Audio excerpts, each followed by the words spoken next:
All the participants are requested to keep their mics off.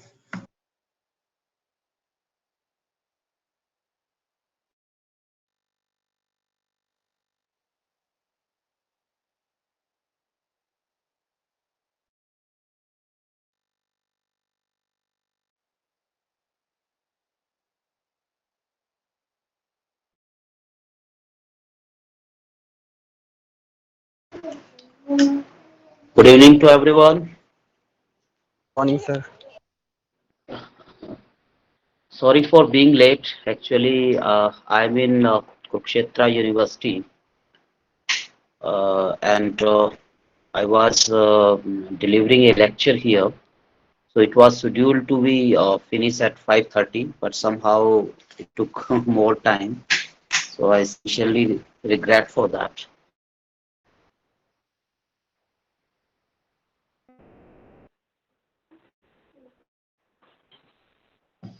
No worries at all, sir.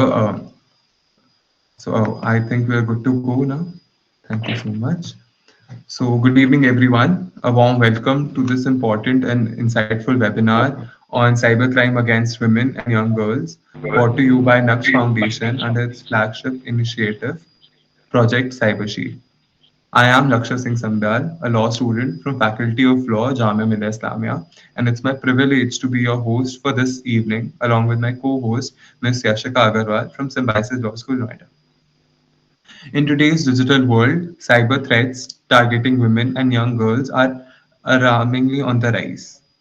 According to the NCRB's report in 2022, India reported over 20,000 cases of cybercrimes against women, with crimes ranging from online harassment and stalking to identity theft and blackmail.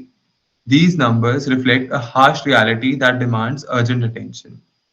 Now, I would like to invite Yashika to present a presentation on the same subject matter. Over to you, Yashika.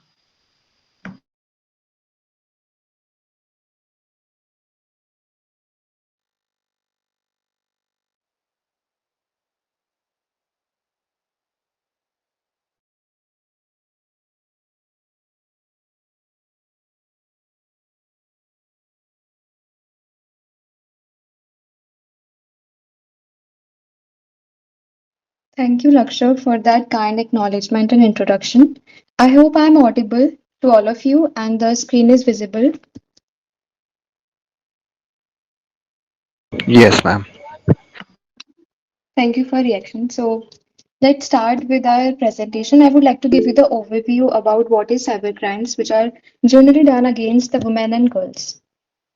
First, we'll introduce to the topic cybercrime. It is a activity which is done on the network and against the women, targeting their privacy, safety, and dignity.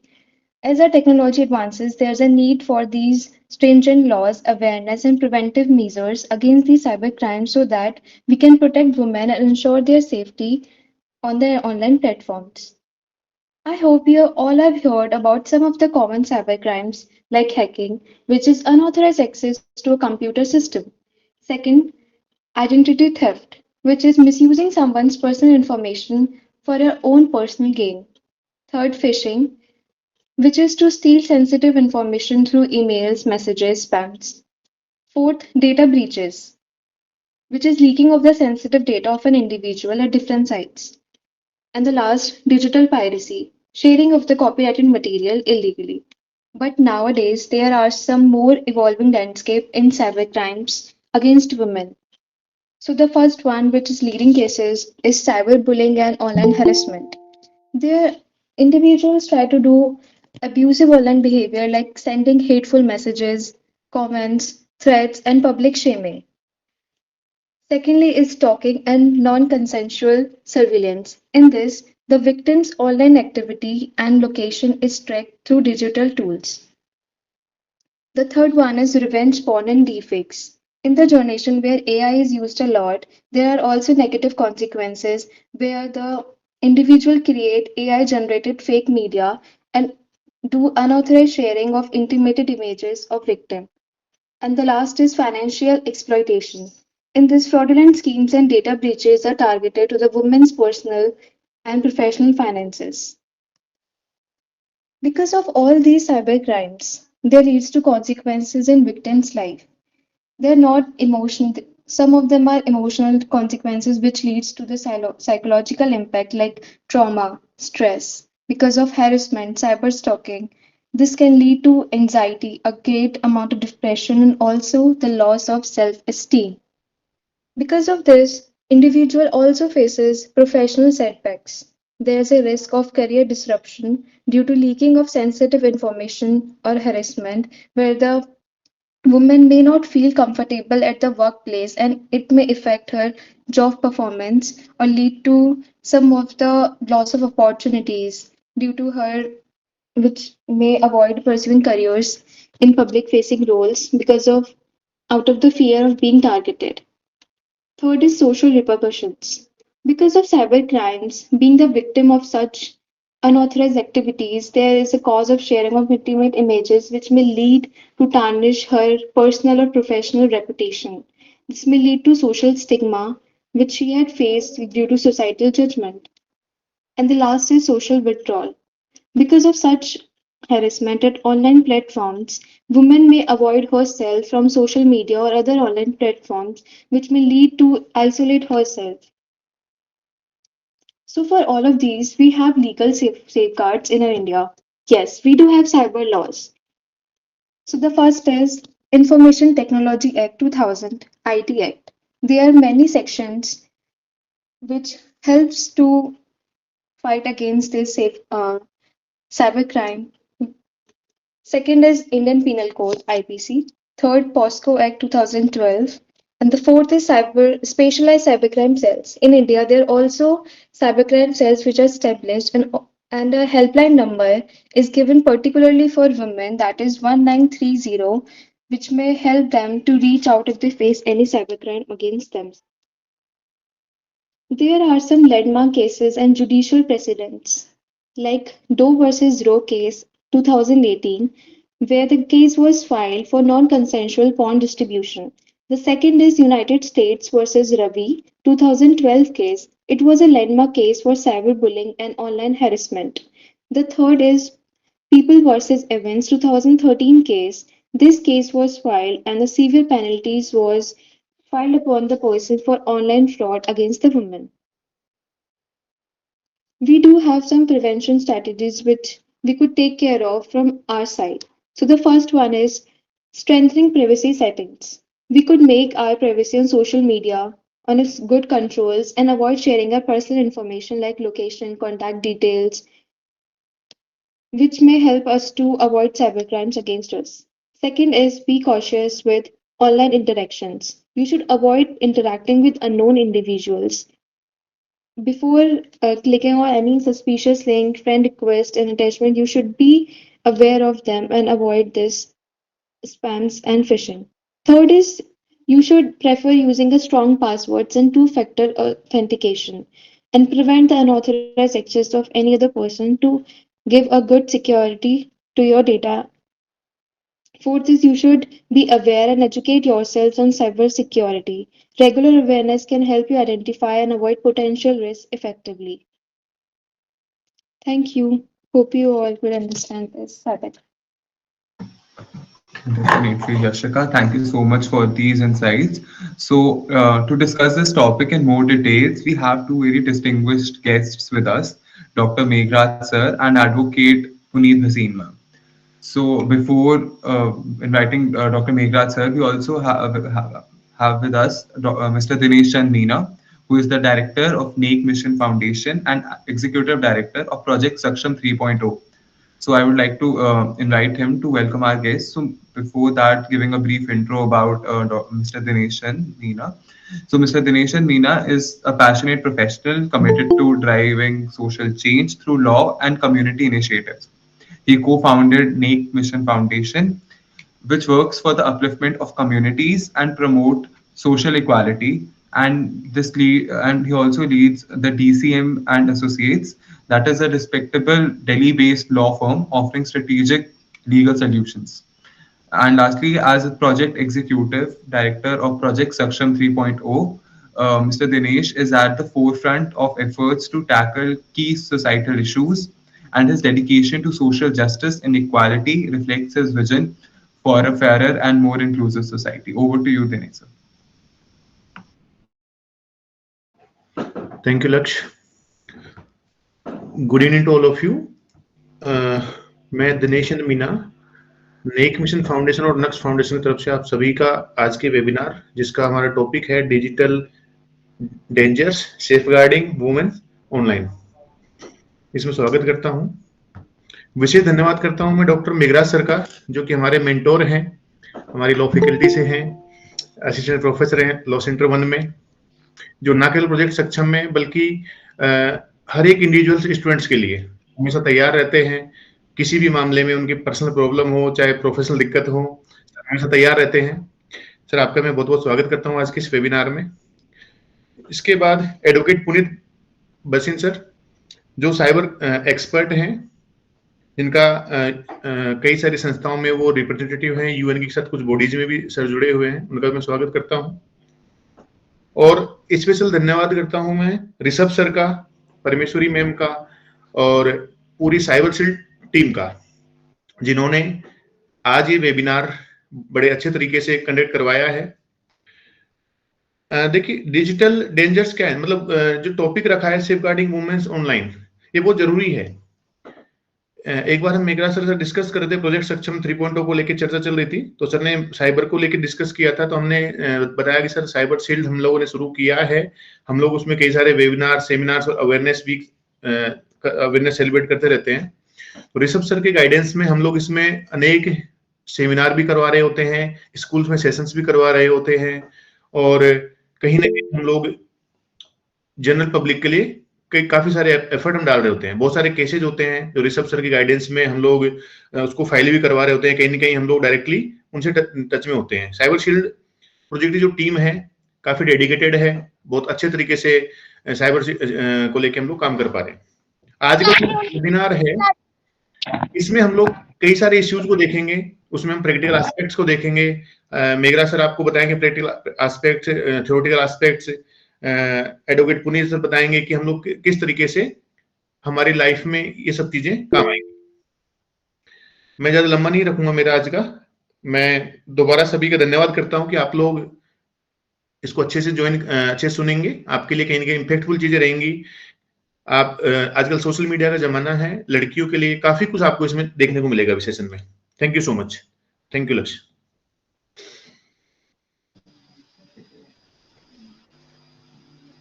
Thank you, sir. So, without wasting a moment, let's invite our first guest speaker, Dr. Meghraj sir. He is an assistant professor, teaches at Faculty of Law, University of Delhi. Before joining the teaching profession, he has worked as assistant district attorney in the prosecution department of Government of Haryana.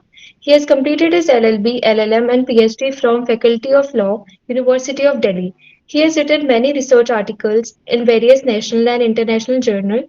His recent paper has been published in the National Open University of Nigeria Law Journal.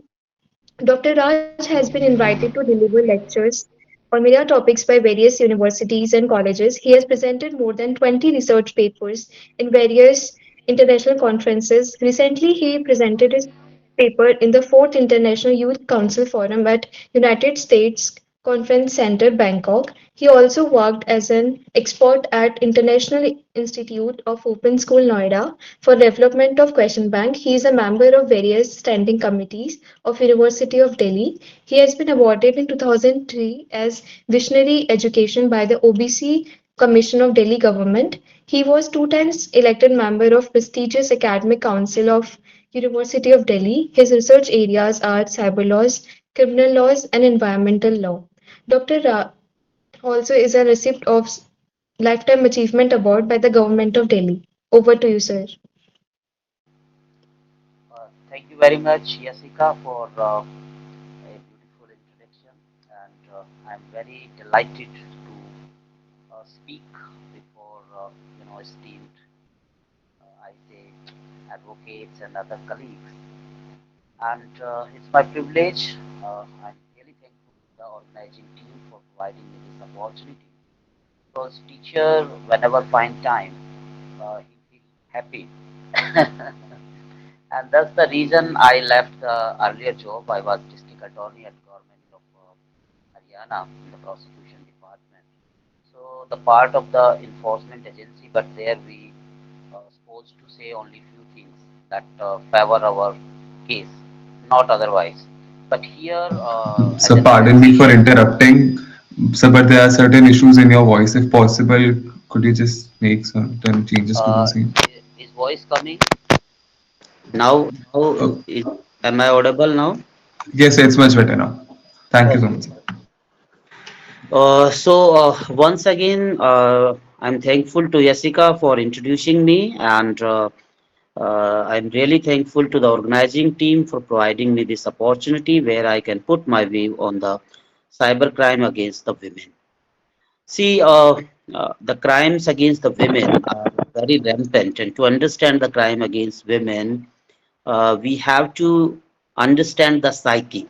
When we say the crime against the women, so basically it is not those gender neutral crime, it is basically those crime that can only be committed against the women.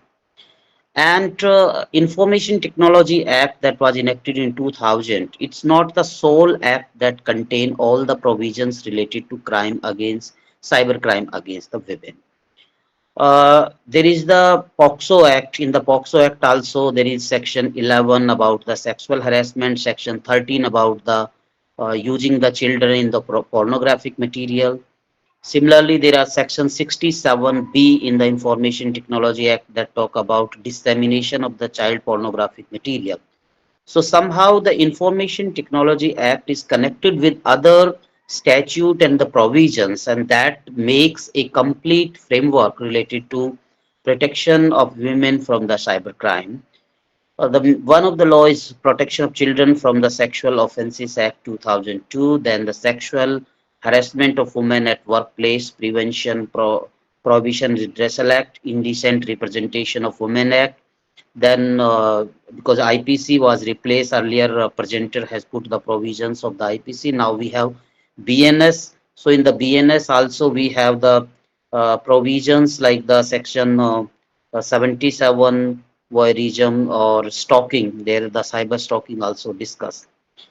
Now with all these existing statute and the legal provision, and definitely in Information Technology Act also, what we see that there are different types of the cyber activity that affecting the women, and these activity are like online gender based hate speech, image based sexual abuse, doxing, cyber stalking, cyber defamation, sextortion, morphing of image, then revenge pornography, capturing image, disseminating pornographic material or child pornography.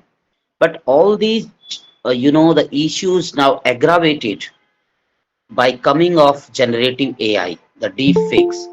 With this introduction of deep fakes through the technology, create new challenges for the enforcement agency as well as the academicians and the lawmaker to make the sufficient law to have control over it.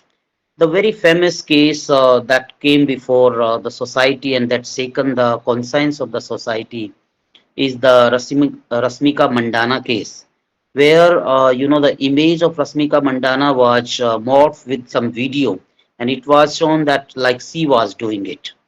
Now this case, open a discussion that this type of deep fakes can introduce the disinformation and create the problem. With this, there are many challenges with that.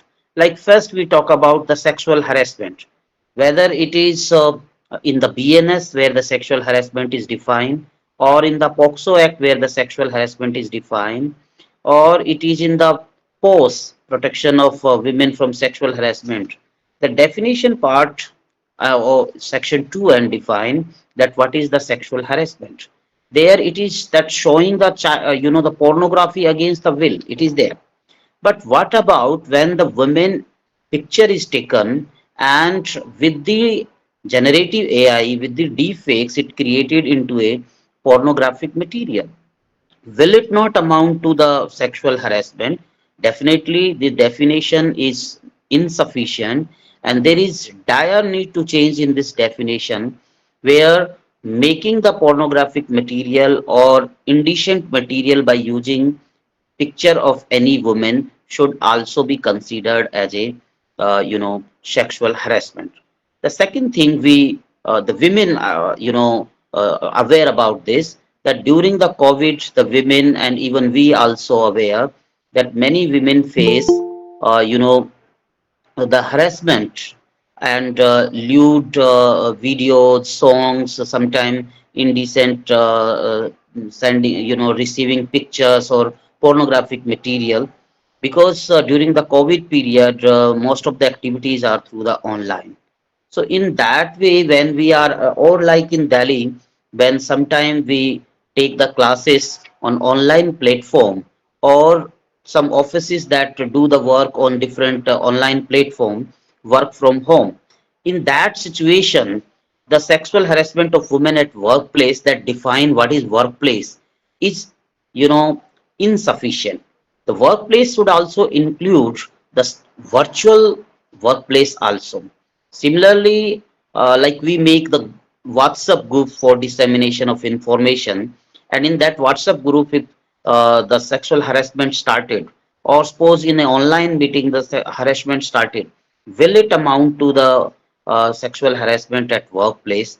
That again, the legislature need to think and make that definition very much inclusive. Then we say that gender-based hate speech, and sometimes we see the videos where the women are shown in the very poor light, making memes against that. This will create an environment, because the sensitization and the controlling this type of behavior is very very necessary. Otherwise, the people will have that tendency to commit the crime, sexual harassment type of activity against the women. Whenever a woman or the girl posts some photograph, some unwanted remarks, sometimes that are just gender based, or suppose you want to share achievement on the social media, so unwanted remark like related to, and that uh, uh, that disturb the reputation of the that woman or girl we have seen. Now, how this has to be controlled? Existing legal framework, there is no such law. Earlier, under the Information Technology Act, there was Section 66, capital A, but that provision was declared unconstitutional by the Honorable Supreme Court in Sriya Singhal versus Union of India.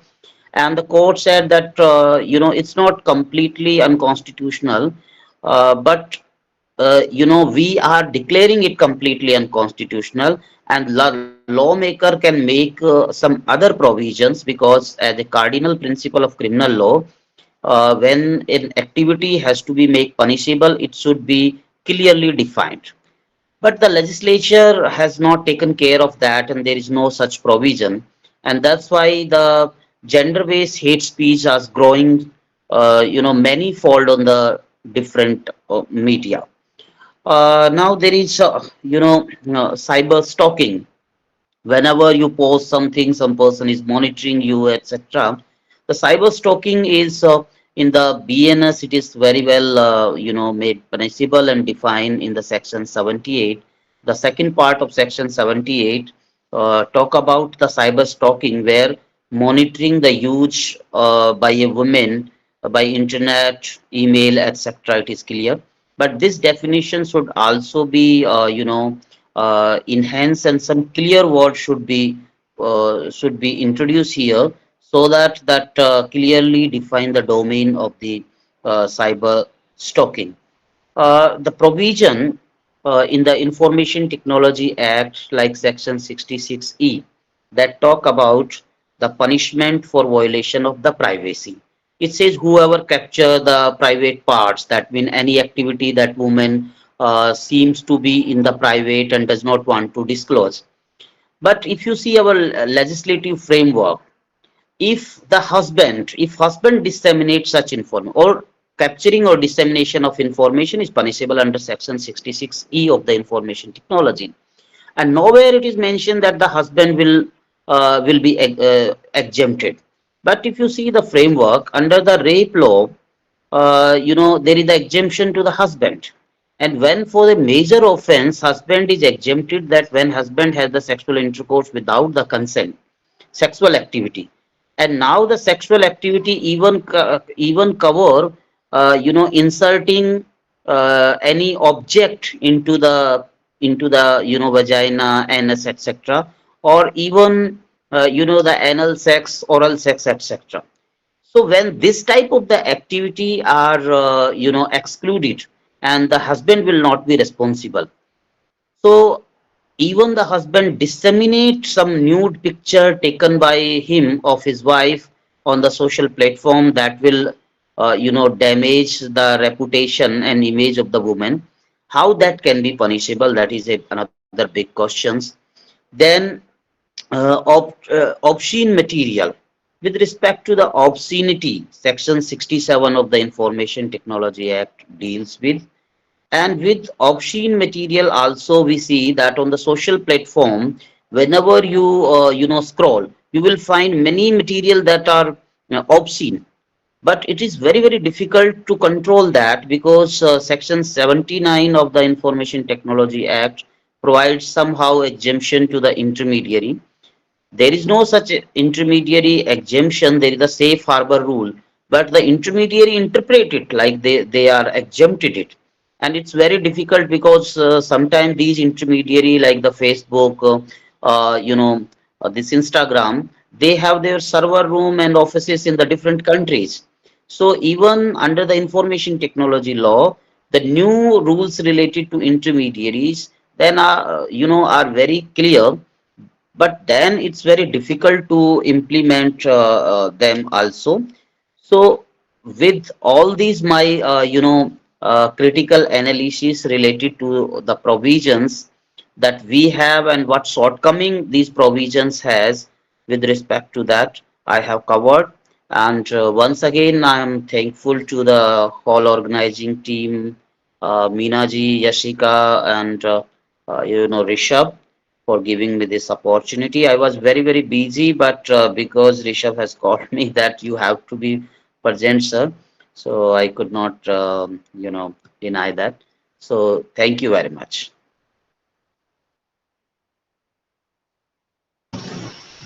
Thank you so much, Meghrad sir, for these insights on the topic and enlightening the session as a whole.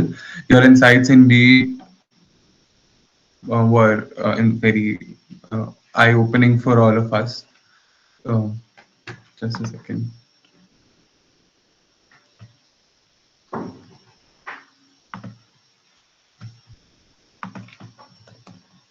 So we were expecting ma'am to join in, but ma'am is yet to join. So we'll be beginning with the Q&A session. So, sir, we have asked them to put in some questions regarding sexual harassment. So, I'll be reading out them to you, and once you are ready to answer them, you could just go ahead with the answer. Meghrad, sir, do we have Yes, you with yes, us? yes. Yeah, yeah. Yes, sir. I will Sure, sir. be happy to answer questions, but only two, three questions I can take because of the paucity of time. Sure, sir. So the first question is how to protect ourselves against deep fakes and phishing of our websites and social media handles, fake Telegram groups using our photos, etc. So this Yeah, is first. very good and obvious question. See, even this question comes to our minds also, and this required, the digital literacy. Even some programs also organized at institution level related to it. Even there is dissemination of information from the Ministry of Broadcasting related to how one can protect from phishing and other cyber frauds.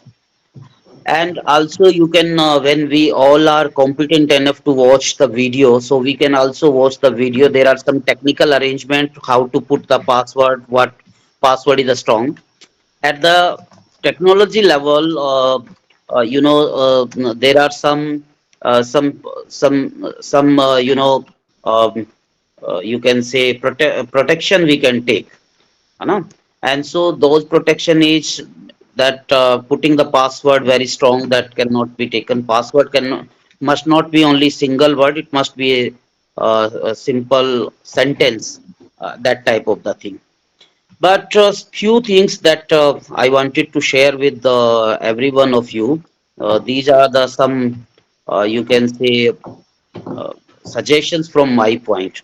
One is, never ever take your nude picture of yourself or picture of any of your female friend or any member, because whenever you have this type of the data, it, even if you delete it somehow, the technocrat that can recreate it. Second thing is that don't open any unknown website or unknown link. Never ever. Don't disclose your password to anyone, even in your friend circle also. Do not save your password, and do not share your password through the WhatsApp. Sometime some other person can also watch. Then change your password, and other confidentials, like after 2 months or 3 months. Otherwise some person can manipulate it. Okay, so these are the some of the suggestions from my side. Other things you can watch through the video. There are some technological things also. Even there are settings, privacy setting you can find in every social media apps also. That also you have to go through. That will provide you the protection from this type of the cyber frauds. Thank you Sir, so can much, I sir, ask for. you something? Yes. Oh, Sir, I'm just sharing my opinion. It's not a question because this is um, not about capturing ourselves from. This is not just about capturing ourselves in our um, phone, because ma'am, when Mark Zuckerberg taped his phone, because ma'am, nothing if is. possible, could you just drop your opinion in the chat box? Hello. That's all. Ma'am, please refrain from crosstalks. That's all right. We get your opinion. It's one of the opinions that you have. One of sir has another opinion. Sir obviously has a lot of expertise than us. I believe so. We proceed to the next question, if that's all right. So the sir, next question is a bit related to the rise of pseudo-feminism in the society. So the question is from Vipul Sharma. He says, "How to what rights does a guy possesses in case of false accusations regarding cybersecurity laws and their breach, and how See, women yes. are using fake Yeah, I accounts?" got Yes. it. See, whenever there is the false complaint, then there are many protection as a accused you have. And in the criminal law we teach to the student also what protection an accused has. So there is no some special protection. One best thing is that the digital trail, your conversations and that whole link, the digital trail never lies. So even if there is a the allegation, if that allegation is not true, definitely it will be proved when the all the data will be retrieved and submitted before the court. So it will be clear before the court that this was the false allegation. But what other protection you have when an accused, that is as per the the DK Basu judgment and some other provision in the CRPC. Now the similar provision we have in the BNSS. So that provisions, that protection you have. And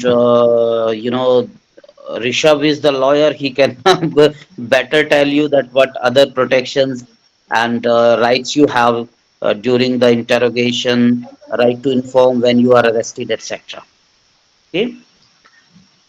Thank you so much, sir. So the next question is from Supriya Srivastava. She is asking that, sir, after implementation of IT Act and subsequent amendments in 2020, also cyber offences are increasing day by day. So what are the preventive measures to this other than legislation and precedents? See, law, society, and technology. These are the three things that keep on moving. Sometime, the society moves, but we lack in making the laws to tackle all those issues. Like the live-in relationship that was not earlier, it's now coming up, but lawmakers are not clear how to recognize or same-sex marriage. Similarly, the technology. The lawmaker does not control the technology. Technology is from the science perspective. Even you control in India, it may be evolved in some other place also and then will be introduced.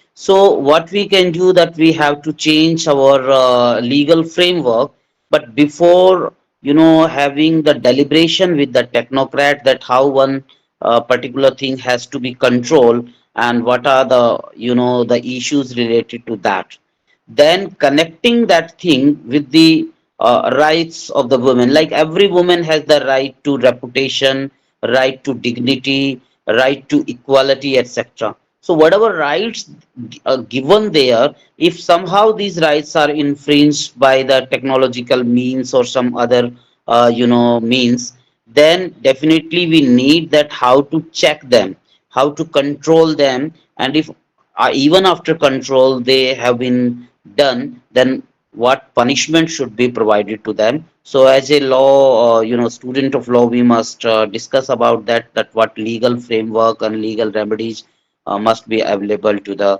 person. Thank you so much, sir. So, sir, one last question, if that's all right. It's a bit interesting one. Hmm. May I? Yeah, sure, sure. So, the question is, it says that can we protect ourselves against memes, trolling, and hate comments? So, the interesting part is like, can we protect ourselves against Yeah, memes? That's very the good question. questions because one of my friend, he is the professor Vijendra Chauhan, teaching in Zakir Hussain College, and he associated with Drashti IS. So in taking some mock interview, he said that जो है entry अच्छी है but बैठने का तरीका थोड़ा casual है, and it turns into the meme. Then there is one journalist, uh, Munmun. So he also said something Mayush, etc., and then it also turned to be the meme. See, there is one concept that is developing, and that is right to be forgotten. So right to be forgotten is the thing, and other one is the copyright. Some content if you are taking, so from the copyright law you can control it, or from the right to be right to be forgotten, you can ask the intermediaries to remove it. But the problem is that we just are the content creator.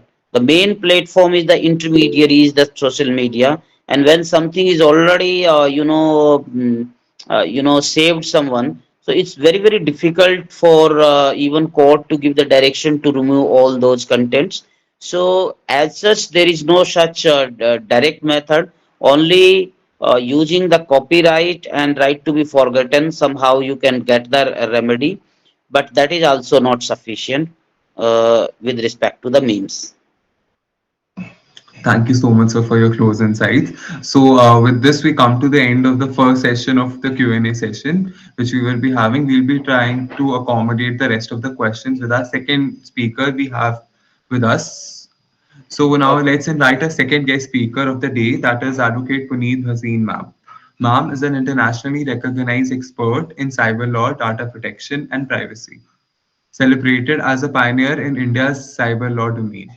A recipient of 15 prestigious awards, including the title of Best Cyber Lawyer in India multiple times, she serves as an honorary advisor to the United Nations Digital Public Good Alliance, representing India in initiatives aligned with the UN Secretary General's roadmap for global digital cooperation. She has played a pivotal role in shaping legislations, advising the Rajya Sabha committees on key issues like the amendments to the IT Act, data protection laws, cryptocurrency regulations, and cybercrime against women. As the founder of the Cyber Jury Academy, established in 2018, Ms. Bhasin has trained over 500 CXOs and professionals and mentored more than 4,000 aspiring legal experts globally. Her books, including Practical Guide to Digital Personal Data Protection Act 2023, are bestsellers in their own field. Specializing in advanced legal areas like blockchain, AI, GDPR compliance, and fintech laws, she has built a reputation for excellence with over 400 global clients, including leading banks and corporations. An alumna of Harvard University and other prestigious institutions, Ms. Bhasin continues to lead the way in cyber law and privacy institutions. Ms. Bhasin continues to lead the way in cyber law as well as privacy, setting benchmarks in advocacy, education, and compliance. Over to you, ma'am. Good evening. I'm glad to address an audience, a young audience out here. And I'm sure all of you are on different social media platforms. Today, instant messaging almost is also like a social media platform where you have status updates, you're sharing your photographs. In a way, you're sharing your life details, whether on instant messaging or on social media. How many of you here, simply by a show of hands, which Lakshav you can probably tally, are not on any form of social media?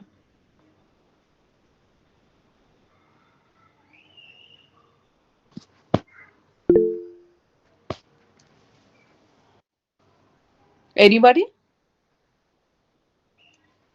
So, ma'am, in this gathering of about 100 people, there's only one individual who has raised her hand. So you can imagine the level of exposure of our lives. Out of 100 people almost over here, there's only one who is not on social media. Now, how many of you who are there on social media restrict your posts to generic topics without sharing much about your life or what you're thinking? By that, I mean not even what you feel, what you emote, what you think.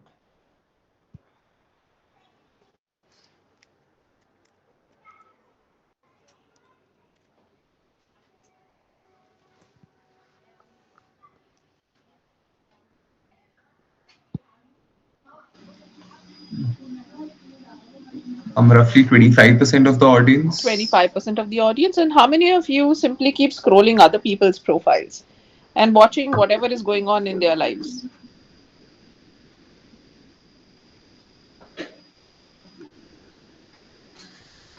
So you just go on and on watching whatever's going on in other people's lives. So whether they're getting married, what's going on with their families, their professional accomplishments. How many of you just keep doing that?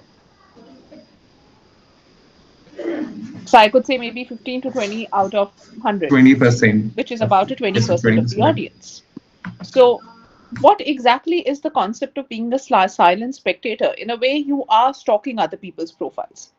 You're just going on and on viewing whatever is going on with them. Many times, where people are influencers intentionally are putting out their content, and in a lot of other cases on social media platforms where people are not influencers, whatever content is being shared, there is a percentage of population which is just in a stalking manner going on and on, seeing the updates. What has that person done today? What is that person going to do tomorrow? Now, 20% is the number of people who have acknowledged it. 20% out here in this audience would be people who are educated, who probably are understanding law enforcement. But the reason I took the statistics right in the beginning is to give you a fair idea that today, with only one person claiming to be not on social media, you have almost, you could say, 99% population on social media, which means you are sharing either your location, you're sharing your life details. If you have a profile picture, your name, your profile, your personal information is being shared on the internet by you yourself. Now, you have only a 25% population which is not actively sharing life details, which means the balanced population is sharing information about their travel, sharing information about the updates of their life, professional, personal, family. So, in that proportion, again, there is a lot of details that is being shared. Then coming to the population which is just scrolling. So this is an acknowledged population which is just viewing data, but there is a huge population apart from this which may be randomly viewing your data. So you may or may not know those people who are actually viewing your content, viewing your updates. So a large number of cybercrime against women and young girls happens not just from the people who are added on their social media page, so not just from your friends and family, but from random people who would be going ahead and viewing your pages. How is it that they identify you or know this is the person to start following, start viewing? So what tends to happen is a large number of women and young girls, uh, you know, love shopping. So there are multiple pages on social media platforms, where there are sellers selling something, and they will never tell you the price of it right if they have to. In the post itself, they can put in the image and put the price, correct? But they will always ask you to send a DM or to post in the comments. So the moment you start posting and asking for the price in the comments, automatically there are a large number of people who can view your image or your profile. Now, from there, potentially what you call stalking digitally starts. People viewing your profile starts because, see, a genuine seller who wants to sell something to you online, he can just put the image and put the price there, isn't it? Why is it majority of posts that are selling on different groups to women really do not mention the price? There is a catch to this entire thing. If you remember, during the lockdown, there was something called a sari challenge that had happened, where women were posting their images on in a sari and tagging five other friends, and you also post a picture in the sari. Now all of these situations, where women are being tagged, their images are being collected. So this is a very deep rooted concept of, uh, you could say, collection of women's images, misuse of women's images. In a lot of cases, there are, if you are aware of the bully by case, if you are aware of a lot of other such applications, from social media, pictures of women through these different challenges which were conducted is collected, they're tracked and misused for all the other purposes. So for those who may not know the bully by case, basically images of young girls and women were picked up from social media, and thereafter they were morphed into porn videos, porn images, and in a way there was, you could say, auction, virtual auction of these women that happened. So it was like a mockery, making, you could say, a very sadistic way of a mockery that was created on these kind of platforms. And Bullyby was not the only one. There are multiple such platforms which have been there. As a matter of fact, people who were running these platforms were tracked down by the police. But apart from this, if you will see platforms which are existing on the dark web, so Bullyby and all were on the surface web, very much in public view. On the dark web, unfortunately, it's way more sinister, where a lot of times the police cannot reach, a lot of times these cases are not reported. And these kind of platforms are existing on uh, the dark web, which is very scary. So for women, it's very important to understand how much of your life you want to share. So is it necessary for you to share where you're traveling? There are many girls, young girls I have seen, even older women nowadays. If they go to a cafe, they start posting, okay, I'm at the cafe having this, I'm at the school doing this, I'm at this place doing this. You are actually providing information to any person who may want to commit any offense against you. In a way, you're creating a trail about yourself unnecessarily. Large number of crimes against women and young girls are actually traced to social media tracking that is very common. So as a matter of fact, I think it was in the year 2016 or 18, around that period, a large number of crimes against children, as a matter of fact even kidnappings, were linked to online gaming. So where young kids, when they are playing online games, etc., so there is a every application today is tracking location.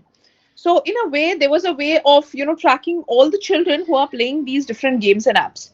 So you are also aware of the different crimes like the Momo challenge, the Zuzu challenge, so many that happened, tracking children, targeting children, leading to their suicides. Very recently, if you may think that something like this is over, in about a month or so back in Pune, there was an instance also where a young girl committed suicide, and it was linked to online game that she had been playing. So many times these suicides, you know, if the investigating officer is smart enough, would be able to link it to the actual source. Many times it doesn't get linked. So a lot of young kids suicides are actually linked, or suicides, so-called accidents, are actually not accidents or suicides. They are actually murders linked to these kind of online exposure, online games, online manipulation that is taking place. So it's very important to understand how much you want to expose your child.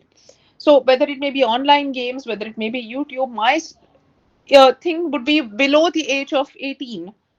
Screen and usage of telephones, devices, especially because telephones are like almost, your mobile phones are like a computer itself, which opens an entire gateway to the world, which may not be all the very nice for a young child to differentiate between. So it's always important to understand, avoid exposure, avoid giving smartphones. So after a person is mature enough to understand the difference of right and wrong is when I would suggest that is the right way it should happen. See, cybercrime against women is happening on multiple matrimonial platforms, dating platforms, and young educated women on these platforms, despite having complete knowledge of the world, get easily manipulated. So you can imagine what can happen to young children who are still, absolutely innocent, still figuring out what's going on in the world.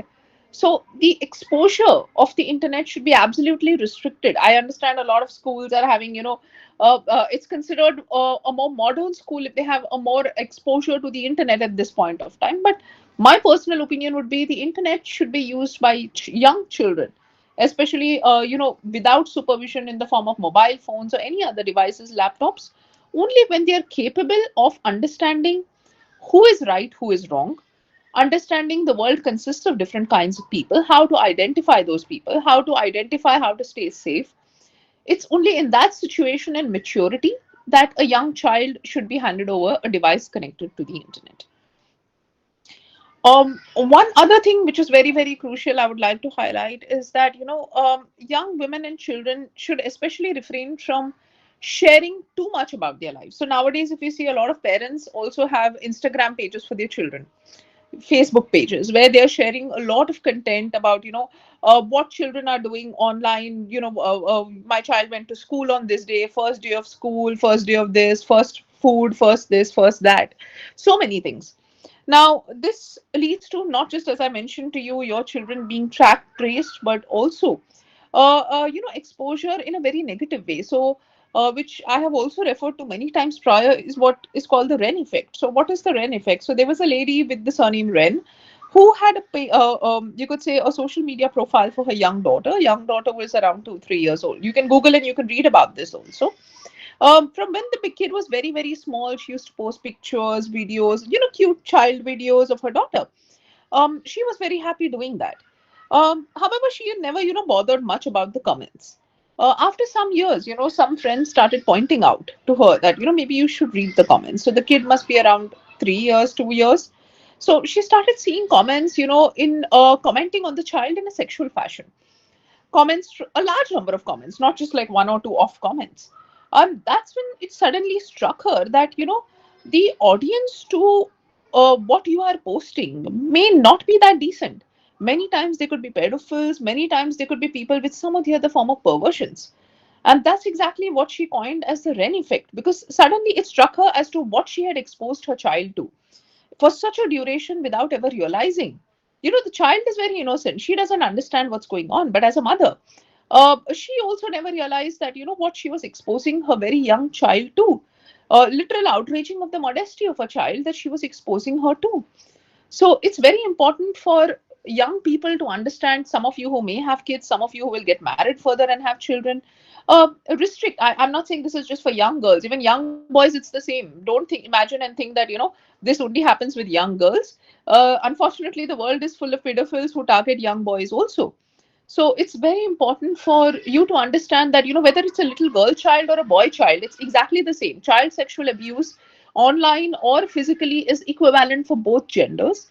So it's very important that, you refrain from how much and what you share about your children on the internet. And with respect to women, again, like, it may sound very anti-feminism, but it's very important to understand, in the physical world, let's say if a woman is walking on a street, wearing a very, very revealing clothing, we understand what kind of attention it is going to attract, correct? Now, how does that change on the internet? So if a woman wears a very, very revealing clothing, I do not mean western wear, but something very, very revealing, and posts that on social media, then in that situation, the reaction it garners, the kind of attention it is garnering from people who are commenting on it in a very, very dirty sexual fashion, bullying that is occurring. So in a way, it is quite expected. We can't really say that, um, this should not have happened. Eventually, if a person was doing that in the physical world also, it was going to gather the same form of attention. Even in the virtual world, it's just that you will not see the face of the person. Now, why that would happen here in India or that it would not happen in the US, believe me, globally it happens everywhere. Now, until and unless, countries where the populations are very less, so there are countries where, you have naked beaches where people are walking around naked and nobody cares. But what is the population of those countries also? So you are looking at a smaller demographic, a smaller number of people, beaches which are almost isolated. And then you look at populations like the US, you look at population like India, which is completely crowded with people of multiple mindsets, multiple origins, multiple religions, multiple upbringings, and multiple different social backgrounds. So the diversity that you see is very, very different. So you will understand that the diversity of the reactions of these people also is going to be there. So, with respect to women, I always advise, do on the internet whatever you want to, but be aware of the reactions and the consequences. Don't be blinded by thinking, okay, it's my right, or that, I'm empowered to do something like this on the internet. Understand that there is nothing on the internet that's empowering you. Empowerment would mean if you are able to, achieve certain situations. So I honestly believe Bollywood also, perpetuates a very false narrative of female empowerment. So being less clad in clothes is not empowering. Being very, very exposed to the internet and over posting about yourself the way celebrities do is not empowering for women. It's actually dangerous. What is empowering would be empowering yourself with education. What is empowering would be going ahead and achieving professionally. Empowering would be if you're running your family, going ahead and running only the family. Let's say if some people may balance family and work well, some may just choose to be homemakers. So building a beautiful family is empowering. Building a beautiful profession for yourself is empowering. Leading a complete safe life is empowering. Having a good marriage is empowering. So I would say the false narrative created by a lot of celebrities about Bollywood, about what so called female empowerment is, should not be your definition. Empowerment is anything that is making you happy, making you feel that you have achieved something in life. Believe me, your and my moms also felt that they had achieved a lot in life. Most of them were not professionals, most of them were not achieving high salaries. They brought you and me up, and they did a good job at it. They felt they were satisfied with that activity, and that itself was also empowering. So don't let any definition of female empowerment which is being perpetuated to you by media, by celebrities, be your definition of empowerment. So with that, I would like to close my speech about this subject of women and children, and really urge young girls and boys, and boys, please convey that to your wives, to your girlfriends. Let empowerment be about whatever is completing you. It's not about what the media says, what you should wear, what should not be there. It should be about what makes you happy. Your moms were empowered, your grandmothers were empowered. Believe me, whether or not they're having a 1 crore package, everybody was empowered in their own ways. And you will also be empowered if you're living the life to the fullest in a safe manner. People around you are happy, you are happy and content. That's empowerment. Thank you. I would be open to questions from the audience. Thank you so much, ma'am, for these insights into the topic. So, all of you are requested to drop your questions in the chat box. We'll be picking up your questions from the chat box and reading them to ma'am.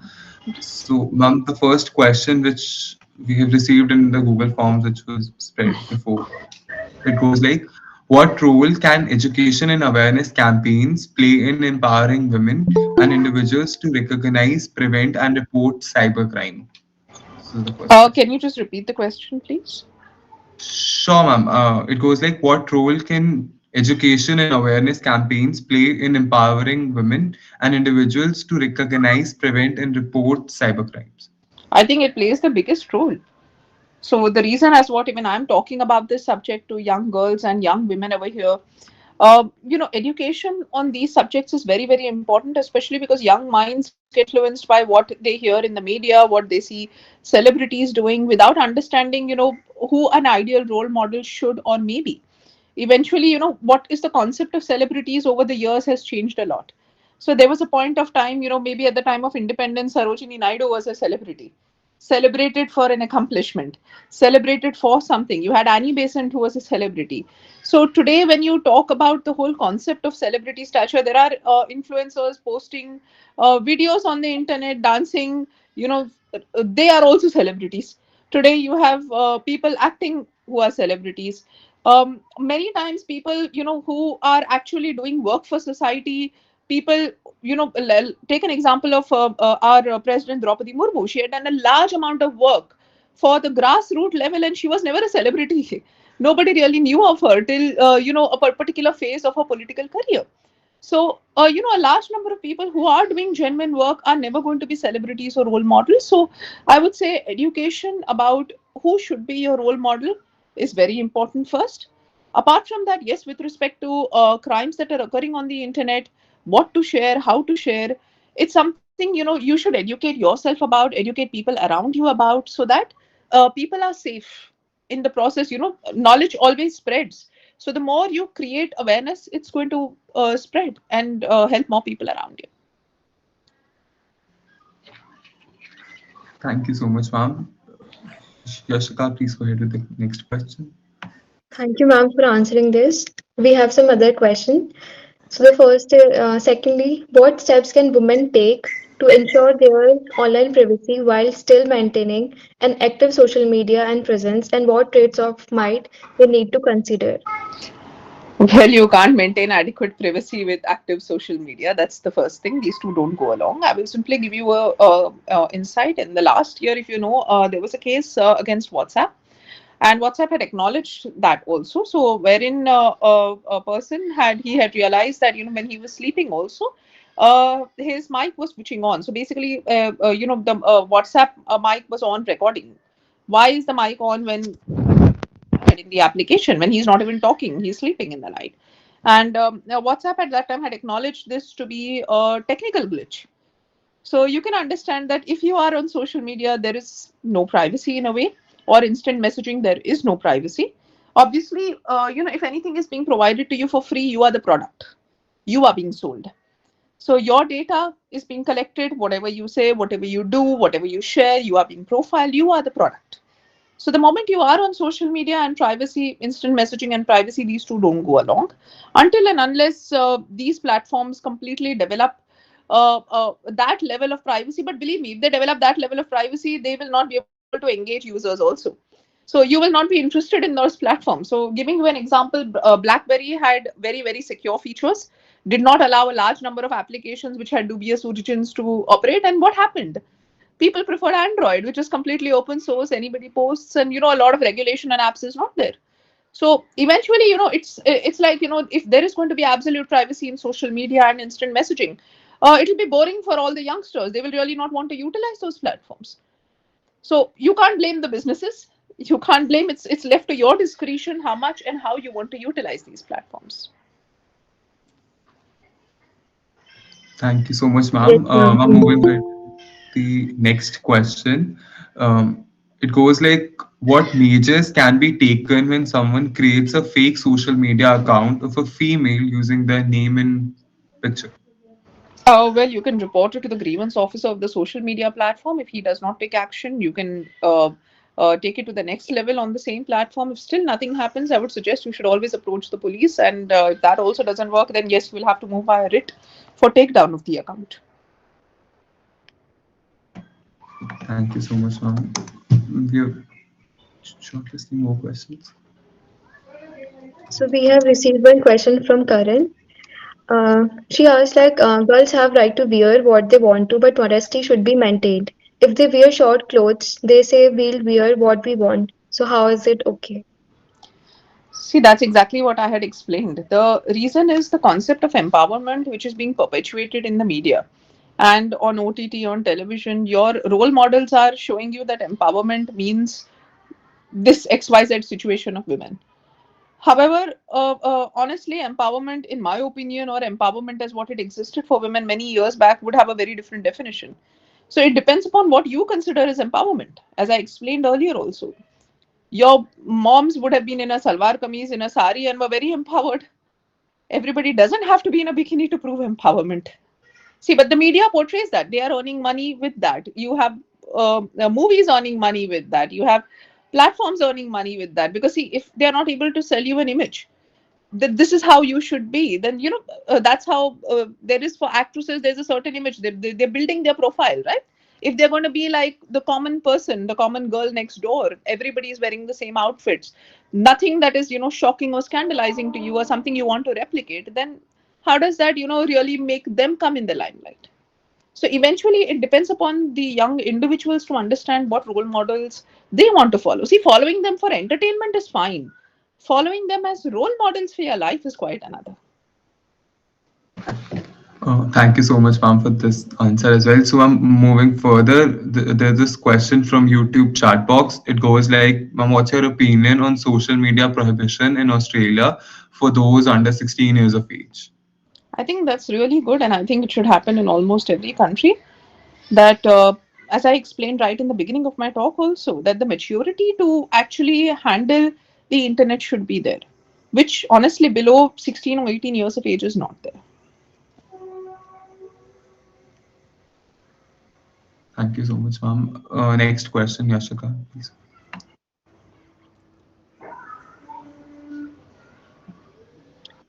So the last question is, someone asked, India has a greater number of crimes against women and children, whether digitally or physically. Still, what is the reason of this lax action taken on the digital crimes like bad comments, pictures which are not appropriate as per social moral, or audios and videos including abusive words, etc.? Okay, first of all, who tells you that India has the highest crimes against women and children? I think you got it wrong. The highest cases of domestic violence and abuse is in Europe. Uh, in the developed countries, which you see, which maybe the United States and Europe, you have a large number of date rapes, which are not even reported, a large number of cases of sexual violence, which are not reported. And in India also, yes, we do have crimes, but what happens is the media highlights a few crimes a lot more. The West goes ahead pointing that India is full of men who are completely like this, committing these crimes against women. But believe me, that is not true. As a matter of fact, I would say a lot of Indian men. My personal opinion is that a large number of Indian men still are rooted to culture, to religion, and a lot of them, whatever we may end up saying, that they may be patriarchal, they may be all of that, all of that, all of that, they all have grown up in a household with, you could say, mama's boys. And to a great extent, there is a certain level of respect that is there, which you will not see abroad in a large number of young men growing up in broken families, because that's the norm in those houses where the mother and the father are not together. They really do not have maybe that image of a mother with them. And the number of crimes against women in those countries are way higher. So understand one thing: we have the second largest population in the world. Those countries have a larger population, a smaller population. So if you're going to say, let's say in this country only 10 crimes have happened, what is the population? In 100 people, 10 crimes. And if you're talking about 1 lakh people and 10 crimes. So there has to be a genuine method of assessing that. So, as a matter of fact, I would say marriages in India are way more sacrosanct. Whatever anybody may say that, oh, people are being subjugated in marriage, this, that is happening. In the country of Italy, the largest amount of domestic violence is reported. So, what would you say about that? So, where, I think we need to get this thing out of our minds that, in India, women are subjected to the maximum amount of crimes. That is not true. In India, as a matter of fact, marriage as an institution has secured women also. Yes, it does have its backforts, everything. No, nothing is perfect. But yes, a family security is there, social security is there. Women are leading normal lives everywhere. So a lot of things, like if you're going to go and read, I think you people before commenting should actually read the crime statistics of the other nations, read about what is going on with them. High number of sexual assaults never reported. You need to really see that. So if you will ever see in the United States of America also, there have been studies among young girls, and the number of cases of sexual assault that is there, just read on Google, and it will give you a fair idea among 10 women how many have faced that, and compare that to India then. So don't get it wrong, Indian men are not bad. They're among the best category of men globally. So just get your Thank you so exposure much. and you will understand that. Sure, thank you so much for these close insights. And voting Indian men are indeed not that bad as compared to global standards. So, moving further ahead to the closing remarks. So, with this, everyone, it brings us to the end of today's webinar. A heartfelt thanks to our esteemed speakers, Advocate Puneet Bhasin ma'am and Dr. Meghraj sir, for sharing their expertise and helping us to understand this critical issues surrounding cybercrime against women and young girls. Glad to I be would here, also Laksha. And all the Thank you very so I would best to you also in your like endeavor on to this thank platform. all of you for Thank you. joining us today. Remember, awareness and vigilance are our strongest defenses against cyber threats. Stay connected with Naksh Foundation and Project CyberShield for more initiatives like this. Have a wonderful evening and stay safe online. One more point, Lakshav, I would like to end this session with is Yes, ma'am. that please be proud of your own nation, be proud of the people around you, your parents, the genders around you, even for young women over here. Whatever you see on the media about men abroad, men in India, please, that should not be your criteria. Understand a large number of marriages in India have been there for children. So, whether or not couples may have got along, for children, the family unit. Today, children, a large number of children are leading normal lives in India because of men giving importance to the children and the family, which you do not see in a large number of male demographics globally. You don't see that in women, you don't see that in men. So appreciate what you see around yourself. Be very appreciative of that, and uh, be proud of that. Thank you so much, ma'am, for these comments and defying the fact that if social media is showing us that men will be men, so we need to rectify who the actual men in this country are. So with this, we Yes. come to an end Yes. to today's session. Thank you everyone for joining.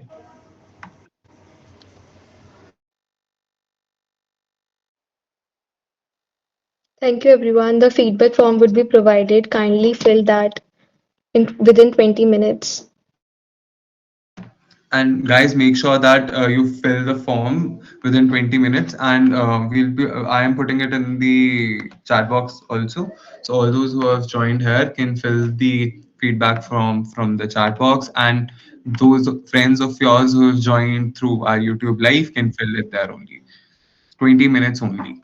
So, and your certificates would be sent out within a day, within 24 hours after your attendance has been ratified from the suitable authorities. Thank you so much. If at all anyone has any queries, you can drop it in the chat box.